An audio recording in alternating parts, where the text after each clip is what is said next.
Why dream big when you can dream bigger? When you've decided to pursue your MBA, what's stopping you from pursuing it from an Ivy League institute? Hey there, MBA aspirants. Welcome back to another power packed YouTube live discussion presented by ScoreLeap. ScoreLeap is an edtech company that trains students for standardized tests such as GMAT, GRE, and SAT. They also help you with the admission process. I'm Sanya Rajesh, your host for the day. Without any further delay, allow me to introduce to you Kunal Jain. Kunal graduated from Yale School of Management in 2020. He is currently working at Google as a product manager. He's a strong believer in leveraging technology to constantly innovate business models and solve problems with a wide outreach. Hey Kunal, how are you? Hey, Sonia, I'm doing well. Thanks for having me. It's great to talk to folks who are starting their journey or in the middle of the journey of their MBA process. And one of the things I keep on doing regularly is helping students in any way I can through my own personal experiences and also through the conversations I've had over the last few years. I think your voice is just breaking a little. Could you just repeat that last part, please? Is it better now? Yes. I was saying that over the last few years, one of the things I've been doing pretty regularly is talking to students, helping students with their MBA journey, MBA application. So it's a good opportunity, with this forum to answer any questions and to open it up for more discussions, even if it's later on how students should be thinking about schools, how should the application look like, etc. All right.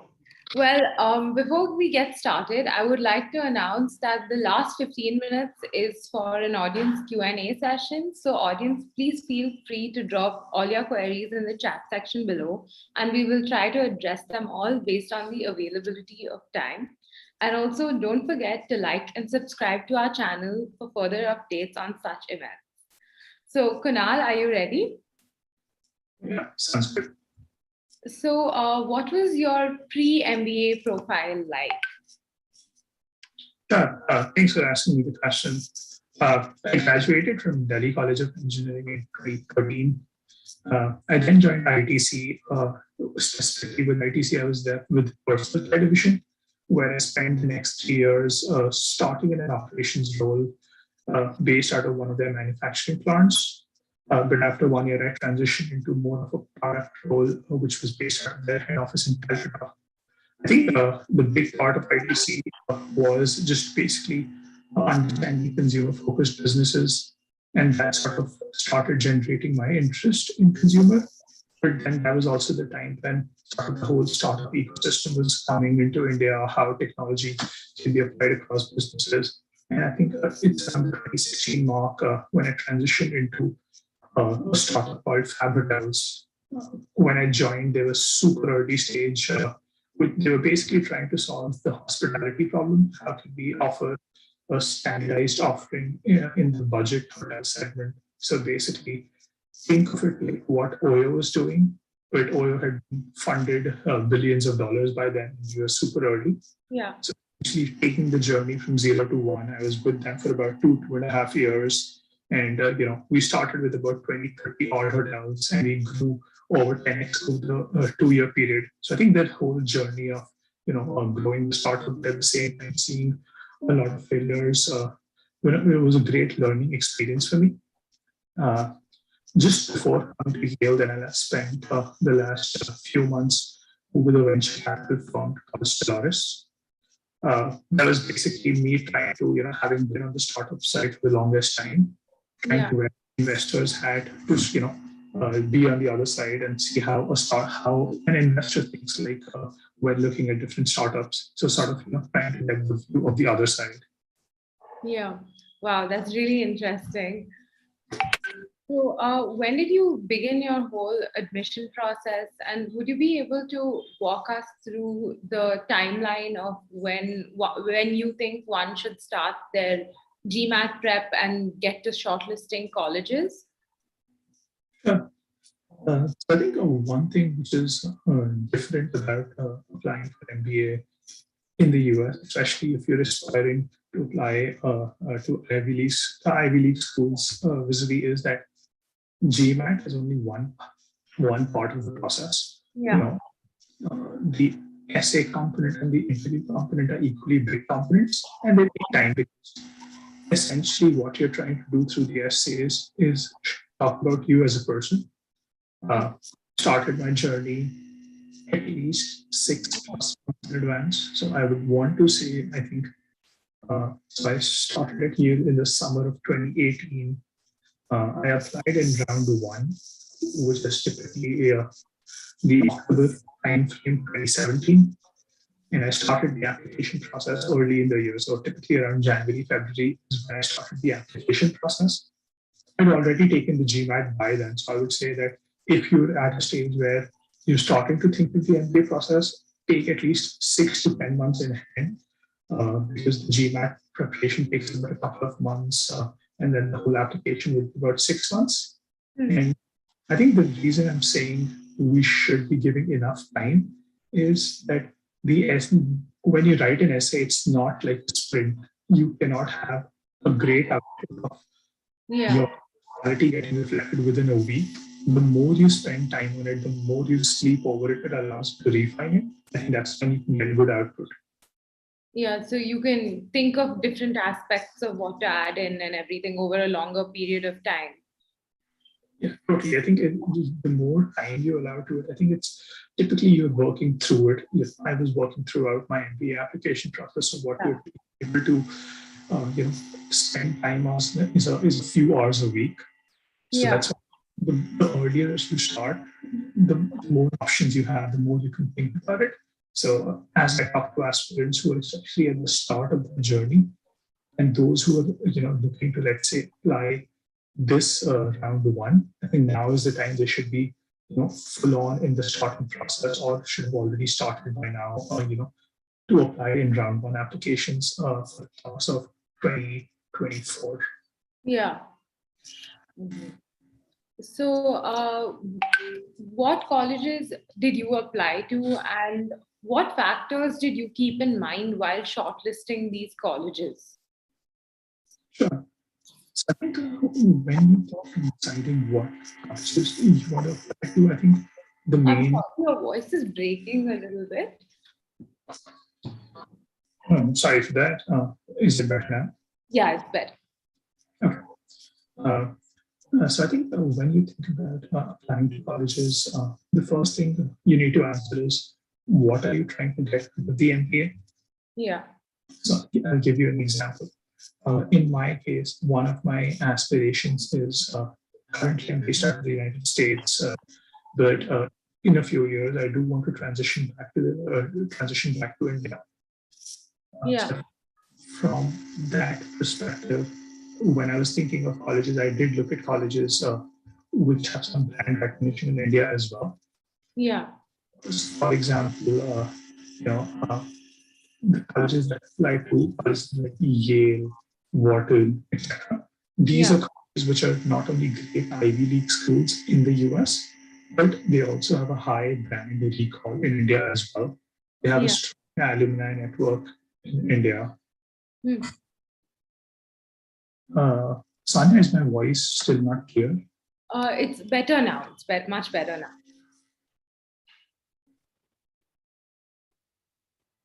Okay. I just got a message on chat saying that the voice is not super clear. Okay. I think right now when you're speaking, it's fine. Okay. Otherwise, I can try and dial in from my phone as well, if that would be easier. Yes, I think that might be better.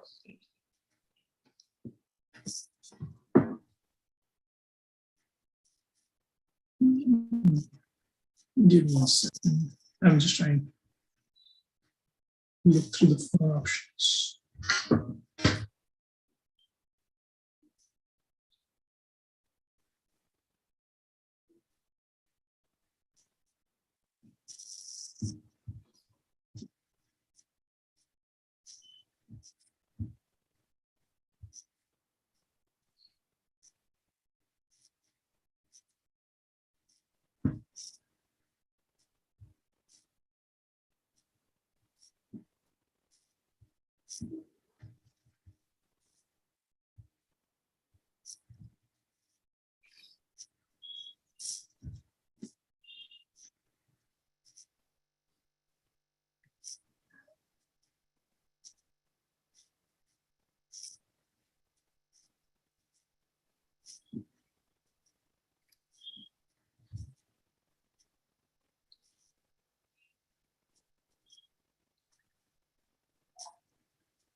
Sanya, can you hear me? Yeah. Yeah, I think this is better. Let me know if this is working fine. I've transitioned over to the phone audio. Yeah, this is much better. Okay, perfect. Do you also just want to quickly check if I think there was a message on the chat that if the voice is not coming clear across the live stream? Do you want to maybe check on that too? I'll just confirm it with, I think it's. Okay, so I think, shall we carry on then? Yeah, sounds good. Okay. So Yale School of Management is known for its curriculum from what I've heard. And if I'm not wrong, they call it an integrated curriculum. So could you please give us some insight into this and also about what electives and what subjects you chose? Sure. So I think you have two parts to your question. One is, what does the integrated curriculum mean? And then I think the broader question is, what are sort of the electives that I focused on? Yeah.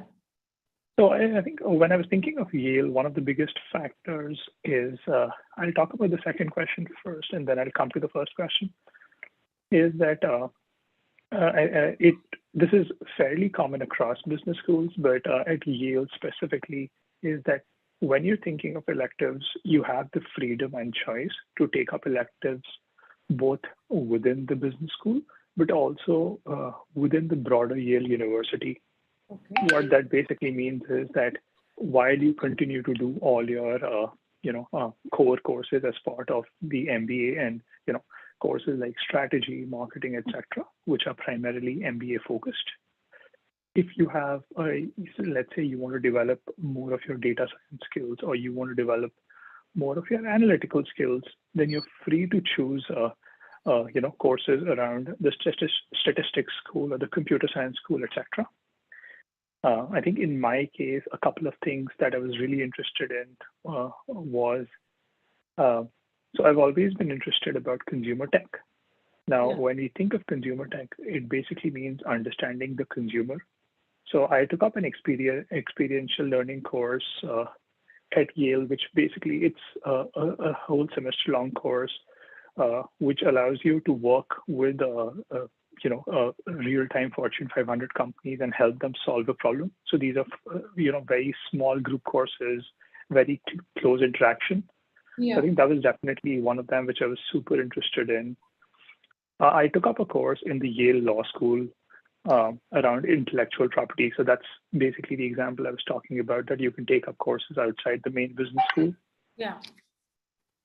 I think a lot of the other courses that I was taking up were focused around, how can we think about technology, organizational structure, etc. And I think that's one of those things which is great about Yale too, that its focus on organizational structure, economics, etc. is great. So that's more on the elective side. And again, I think when you're taking electives, you need to choose what are you trying to solve for. So some of my colleagues didn't have a lot of background in, let's say, marketing. So they took up a lot of electives in marketing. Yeah. Some of them had no background in finance, so they ended up taking that. So I think it's a mix of what are you trying to get out of the MBA. Yale gives you the option to do as much as you want to. There is obviously like a minimum requirement, but again, after that, there's no capping on what you can do. In terms of the integrated curriculum, what essentially it means in a nutshell is that, hey, there are these core courses like finance, marketing, economics, etc. But when we think of it from an industry point of view, Yeah. finance doesn't exist in a silo. Marketing doesn't exist in a silo. Each of them, operate with each other very closely. So whenever you're thinking about a topic, how can you think of it all of them together? So think of it like the employer, like this way, or think of it like the employee or the company. Now, what we're basically saying is, can you look at them all together, and how do they operate when all of them come together? So you do go through the core courses of getting the basics of economics, finance, marketing, but through your 2 years at Yale, you also get to apply them all together and see how do they impact each other and or exist in a world where they're all together. Yeah. So it basically teaches you how to deal with it in like a real world scenario, kind of. Exactly. I think they've tried to replicate how in the real world, and let's say an industry or an organization operates, and how do the different elements come together, and can you replicate that experience during the school experience? Wow, that's really interesting. So, do you remember? So, coming back to your admission essay, actually, do you remember your essay and also like how you tackled it? Like you mentioned that you took a long period of time. So, were there any other elements that you would want to mention regarding how to tackle the essay? Sure. So I think the first thing is when I talk about that start the process early is because when you typically think of applying, on an average, you generally apply to 3 to 5 schools. Yeah. Some people end up applying to 7 to 9 schools, and some people generally restrict it at 3. But what that basically means is when you're applying to a large set of schools, Yeah. there may be some common themes like, hey, short-term, long-term MBA goals might be a fairly common question across each of the colleges. But then on top of that, each of the colleges has its own nuance. So, and as you write a process, the more you research about that college, the more you try to talk to alumni from that college, the more you're able to reflect a flavor of the college in your application. All right. And basically, in your MBA journey, what you're trying to show is that, hey, you've done a lot of research about the school, you've spoken to the alumni, you really understand why the school is a great fit for you, and also why you'll be a great fit. And I think that takes time. So that's sort of going back to the point that if you're just applying to one school, maybe 6 months, 9 months is a long time. But as an MBA strategy or an application strategy, you generally try to apply to 3 to 5 schools and then try to see what's the best fit. Yeah. Talking about the Yale application specifically, I think again, it's been a few years, but back in the day, I think there was one main question Yale had, which is around, hey, what's the biggest impact or what's the biggest action item you've taken over the last few years? And it was a fairly open-ended question. And then there were a few smaller questions about goals, etc. This question is hard, but yet very interesting because it's open-ended. Hey, I can have a great impact from my personal life. I can have a great impact on my professional life. I can have a great impact on, let's say, I do volunteering work. I can have a great impact if I'm doing teaching. Like there's just different avenues. And I think that's the whole purpose of keeping the question open-ended. Yeah. You have the choice of, answering the question the way you want it, and then trying to tailor it. I think the main purpose of asking such a question is because the school is basically really trying to understand you as a person. Yeah. That hey, what's your biggest commitment like, and when you're committed to something, how much you're invested in it, how much you're willing to tackle it through the way through. Yeah. So the way I would segment this question is that, hey, you can be committed to an idea. Let's say, hey, I'm committed to a principle of hard work, and I'm just giving 2-3 examples here.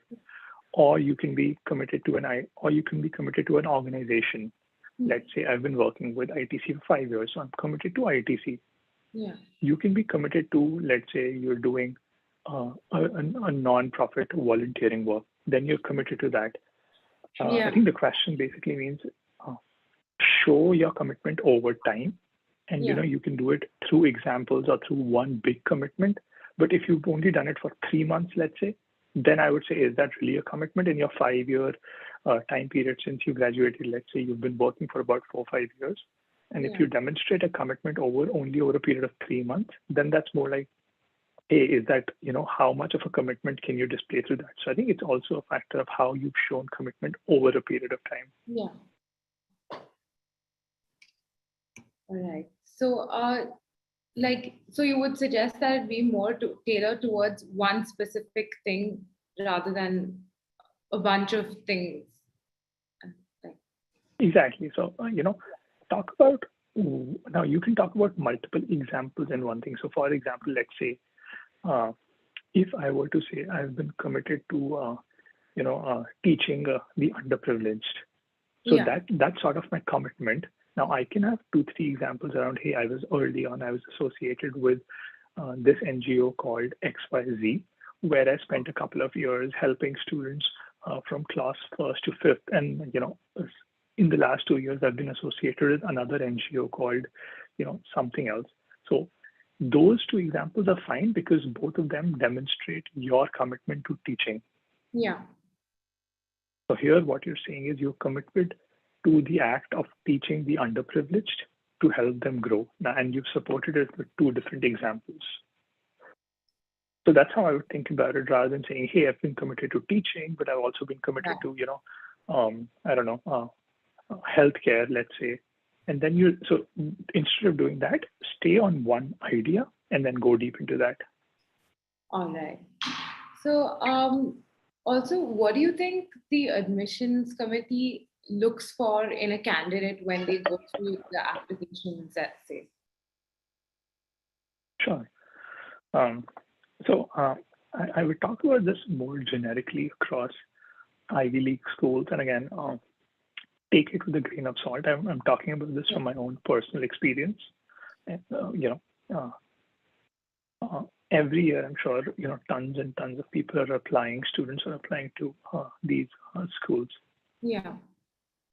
What they're looking for is, it's a two-way process. When you go into a school, you are trying to get something out of the MBA. You are trying to develop yourself both personally and professionally. Yeah. So that's the first part, that if you're able to demonstrate why this particular school is a good fit for you. So let's say in my case, it was Yale.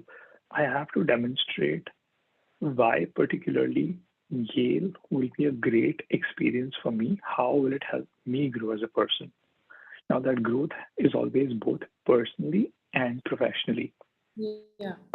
The other part of the application process is, what are you bringing to the table? How can you help the overall class grow? Now, Yale is a class of 350 students. I bring value because, for example, I've been with the Indian startup ecosystem for 2.5 years. So I can talk about how startups operating in emerging markets. Yeah. So that's sort of the value I bring to the table. So I think, to take a step back, the application is a way of trying to really know you as a person. The more you've researched about the school. So for example, when I was writing my application, I was very clearly able to demonstrate that, hey, everybody knows that, you talked about the integrated curriculum. You talked about, these are things which, are very easy to find. Everybody knows about. I think the more you can go deeper into it, if there's a few professors you're really interested about, if you've done some research about, hey, their research is something which is fascinating to you. So that's how you demonstrate interest in the school. The more you go deeper into it, and the way you do it is by trying to read up, by talking to alumni who are from the school or talking to current students. And then on the flip side, you demonstrate that, hey, what's sort of the unique value proposition about you as a person, which you think will add diversity, more uniqueness to the particular class. So I think it's basically the application process, and then the interview process is your way of reflecting your personality. Yeah. So I would say, don't be just like, hey, I'll just apply to the top 5-10 schools and get done with it. Each school has its own unique offering. So Yeah. try to tailor your application as per that school. Yeah. So, lastly, what advice would you give to people who are targeting Ivy League schools for their MBA? Sure. Ivy League is just like any other school. So I think first, I think just not having any form of fear that, hey, this is an Ivy League school, so I Yeah. cannot get through it. I think they are like any other school. They are here to take aspirants every year. Yeah. I think the thing is, yes, it'll be more competition, but I would say stay true to your personality. Like the school has been doing this for X number of years. So, and the people who are reviewing your application have the right experience of evaluating thousands of applications over the last few years. Yeah. So they know what to look for, and what they're trying to look for is, hey, who is Sanya or who is Kunal as a person? Yeah. So stay true to your personality and try to show your uniqueness. Try to show what you're really trying to get out of the school through the application. And I think that's the part which takes time. I've spent time with students who try to hurry up through the process, and then what happens is you may get an application, but it will not have the depth to demonstrate your. And I think that's the part which is more focused for Ivy League schools, that really go into the depth of your personality, your application process, your past experience. Let's say I was working at a startup. Tons of people work at startups. It's such a common thing in India now. What was really my experience of working at a startup is, if I'm able to demonstrate that, like I joined in when it was a super early stage, we were working out of a broken office. And then over time, we were able to, show growth. And that growth is not just linear growth. I was able to show how during the journey I saw failures as well. So I showed a part of my personality which shows failure, but that's true to me. I think that's the part. If you're able to reflect your personality through your application, then you've basically done your job. All right. So thank you so much. And I think with this, we've come to the end of the session. So audience, please feel free to ask any questions in the chat section.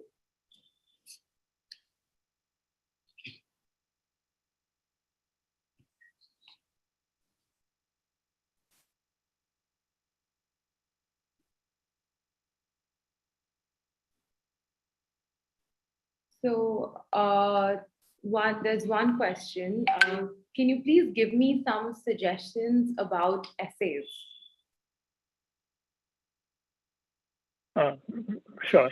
I'm assuming this question is broadly asking about not just about Yale, but hey, when you're thinking of colleges and when you think about essays, how to think about them. So I'll keep it more broad at this point. And the reason I'm saying I'll keep it broad is because essays are tailored to every college application. But more broadly, I think there are a few buckets. Obviously, a fairly common question most business school asks are, what are your short-term and long-term goals? Yeah. When you think about it, don't think of it like, hey, you have to do some tick box that there is a right answer of what you have to show. There's no right or wrong answer. Yes. Try and link what you've done in the past and how has that motivated you to, let's say, you've done manufacturing in the past, and now you want to move into technology operations because you want to use that experience, but obviously bring technology into it. So that's how you demonstrate that what you've done in the past is related to what you want to do in the future. And again, if I say my long-term goal in entrepreneurship, that's super vague. Everybody wants to do entrepreneurship in their lifetime. But if I can demonstrate, hey, my long-term goal is to, let's say, disrupt the insurance industry in emerging markets, what that basically shows is you've thought about what you really want to do. You have some idea, at least. Sure, it's a long-term goal, which is 5 to 10 years, but you've done some thinking about it. And I think that's what you should think about when thinking of goals. I think the second fairly common question across most schools is they're trying to understand your professional experience. Now that can be accomplishment. Hey, talk about teamwork, talk about your strengths, etc. Yeah. I think here what I would advise is go deep. Don't think, hey, it'll reflect you negatively if you show a failure, or it'll reflect you in a positive light if you show, hey, I went from X to 20X growth. I think there's no graph or don't know right answer. What they're trying to understand is what was the situation like? How did you tackle the situation? It is totally okay that, hey, you may not have done well first, but you got feedback from your peers, your managers, and then you started improving upon it, and then you were able to deliver a result. So try and show the entire story. You know everything about your story. So whenever you read your essay, you will always have a lot of context in the back of the mind when writing the essay. Now, for a reader, a third person, let's say I am reviewing Sonia's essay. Yeah. This is the first time I'm reading about Sonia's application. So that essay should be able to reflect, the entire depth of that experience. So I think that's the part you should be thinking about. And often as writing your own essay, you have a lot of bias saying, because you know the entire thing. So I think that's where you should spend time on, think deep, try to show the entire picture. And I think the last point is like one overarching principle I always follow is be structured in your approach. There's no formula to it. There's no right or wrong answer, but typically, people often what the way I would talk about it is give the background. Yeah. What happened? What was sort of the background situation like when you came in? What was the reality on the ground? Yeah. What was your initial task? What did you have your initial thoughts on? Hey, this is what I wanted to do. What were your actions? Now, the actions can be both positive, negative. Again, doesn't matter, but what did you really do on the ground? Yeah. And based on those actions, sort of what was the outcome of it? Again, the outcome can be, hey, I bombed the project, I failed the project. I mean, that's totally fine. Or the outcome can be that we grew at 10x. Yeah. The outcome doesn't matter. It's the entire flow of the journey. And I think the last part is what were your reflections out of that experience? Hey, I learned that managing a team really requires you to understand your teammates, understanding each of their strengths. So I think the learnings are the most important part because the school's really trying to know you as a person. Yeah. So that's, and this is fairly high level because as I said, every college has its own unique application in some sense, and you'll have to tailor your thinking. But I think this is how broadly I would think about essays. Okay. Thank you so much. That was really insightful. And we have one more question. Can you share your journey from Yale to Google, like the process of getting into Google? Sure. I think here I would take a step back and say that, hey, Google obviously is a great organization. Yeah. But so are Amazon, Facebook, Netflix. So there are great tech companies. So the first question you have to answer is that, hey, you just want to go to Google. It doesn't matter what role you go into. You can do strategy, you can do operations, you can do product management. Yeah. Or is your answer, I just want to do product management. Doesn't matter what company. I can do product management at Google, at Amazon, at a startup, etc. So answer that question first. And top of the funnel, when you're initially starting the application journey, Yeah. there are all these are great organizations. I talked about it. So, make your funnel broad. If you get your dream job, that's great. But even if Amazon's as good as Google or Microsoft is as good as Experience, so I would say, think broad. Now, tailoring to the Google application, I think typically in a 2-year MBA journey, you are typically interning at the end of the first year, and then you join a full-time role in your second year. So in my particular journey, I interned with Google as well as a product manager. So that's after I completed my first year. And then I got a return offer from them when I joined full-time. That said, Google does hiring both at the intern level, but also directly at full-time levels. Yeah. typically, as part of the application process, your application is tailored to the function you're applying to. So my function in my case was product management. So again, these are variable to every candidate and part of the process, but typically you have 4 to 5 interviews in the process. They're usually a mix of product interviews and one technical interview. And again, the application process is about, or the interview process about Google trying to understand your affinity to product management, your thinking of the product, your thinking of the consumer, design principles, etc. So that's basically the part of the process. And then the technical piece, and I think that's the piece which everybody often gets confused about. As a product manager, you're not expected to code. What they're trying to understand is, can you work comfortably with an engineer? What that means is having like a computer science degree is not a requirement. It is you able to demonstrate that you can comfortably work with engineers is what they're looking for. Yeah. What research did you do while framing your essay? Sure. So I think this is the part, I think research specifically gets into the part about the school because your work experience is tailored to you. So when you're thinking about the school, and I'll just take Yale as an example, just for context. So my research would be around Yale is in a small town like New Haven, which is like the small university town in the United States, versus something like, let's say, Columbia, which is in New York City.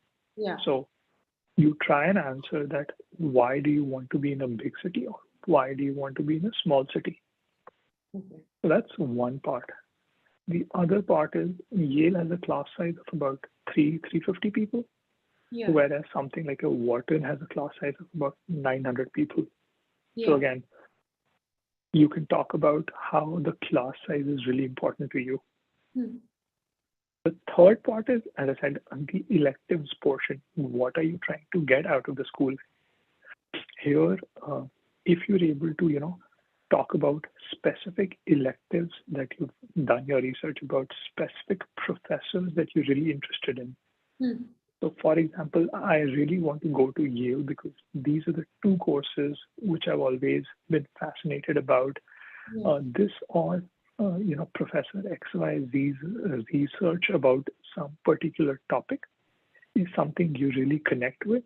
What that shows is your interest in the school, that you've done proper research. As I said, every school will have strategy, every school will have marketing, every school will have finance. And those are surface level things. Go deep into it. The last piece is talking to alumni. Again, you will often find common information which is there on the website. But when you talk to alumni or when you talk to current students, you're basically able to get real-time value of how really their experience was. What was their experience of, class diversity, or what was their experience with extracurricular activities and stuff. So these are sort of those 3-4 pillars where you should go in very much depth about trying to understand the school and then sort of framing your essay. Yes, I think we're done with the questions with that. Oh, okay. There's one more. Sorry. I have around 2 years of work experience and 2 years in an SME. Should I realistically apply to top 7 universities or the top 20 universities? That's a great question. I don't think there's a right or wrong answer here. I think from what it sounds like, you have a great work experience, this particular student who's asking the question. But again, what has your work experience in that SME looked like? What sort of a GMAT? What are you looking from an MBA? So there are these mix of factors that go into it. There are obviously overarching guidelines like average GMAT score, average work experience that you can get out of each school, but those are guidelines.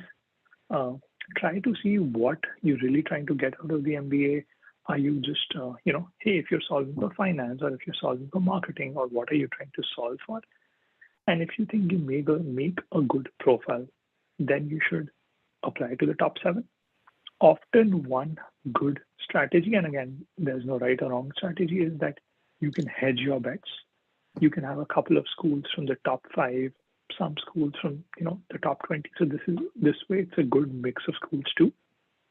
So again, each application is tailored to our applicant. So I just by looking at this very high level information is it's hard to go into very specific details. But what I would encourage is understand each aspect of your profile, your GMAT, your work experience, your background, and understand what you're trying to solve for, and that will give you the direction of what you should be applying for. Can you suggest how to get a scholarship? Sure. So again, scholarships are they're often need-based and merit-based. Each school on their website would be listing the process.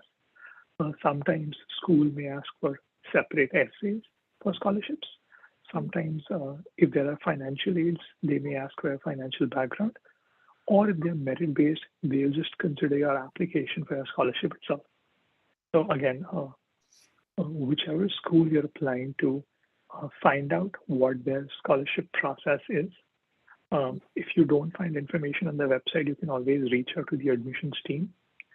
So if there's like a separate essay requirement, make sure you're completing that. If it's just a merit-based scholarship, then you're part of the process directly by submitting your application, and then you'll be auto-considered.